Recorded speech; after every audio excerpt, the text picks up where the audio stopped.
Time now for our Western Mass News true crime series. A local man is searching for answers after his fiancé was shot and killed 4 months ago. Western Mass News reporter Sarah Granelli spoke with that man, who's now pleading for anyone with information to come forward.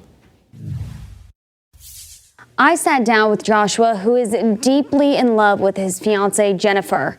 He says she made him a better person and that she was taken away too soon at just 20 years old.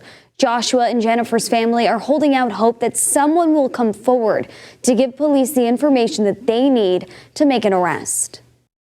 She was the light in my dark skies. Jennifer Hicks, a young woman with a bright smile who had a heart of gold.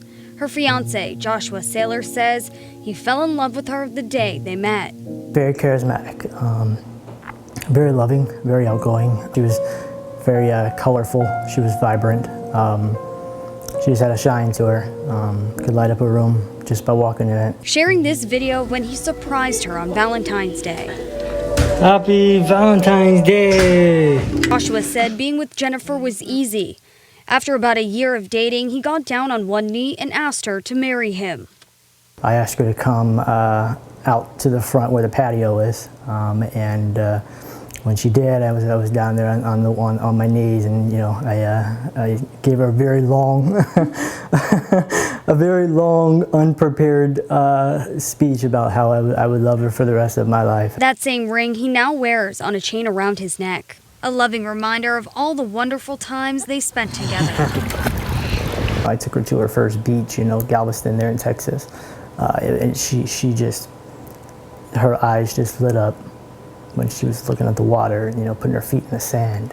But Jennifer's life was tragically cut short at just 20 years old.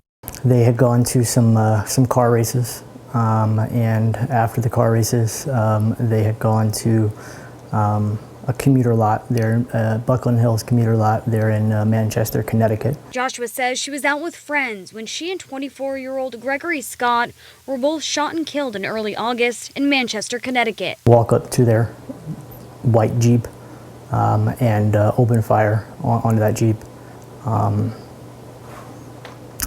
From what I gather, the shots were not meant for her.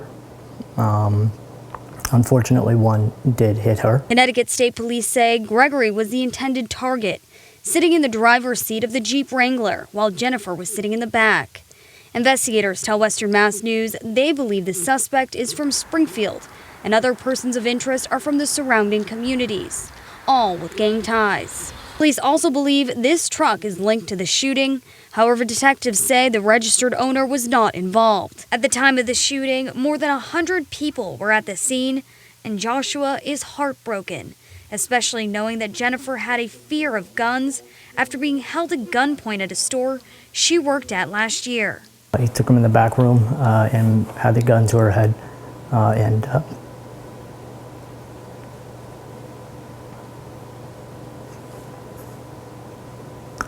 so she was very fearful of guns. The thought of being around a gun, it scared her to death. It did. After that, she was afraid of the dark. She didn't want to be alone in the dark. He held her at gunpoint in the dark. Plus, Jennifer had a big life ahead of her. She was just a few months shy from graduating from Julie Hair and Beauty Academy in Ludlow. She loved makeup. She loved making other people feel good. He took us inside this room where she used to do her makeup. Hey, beautiful.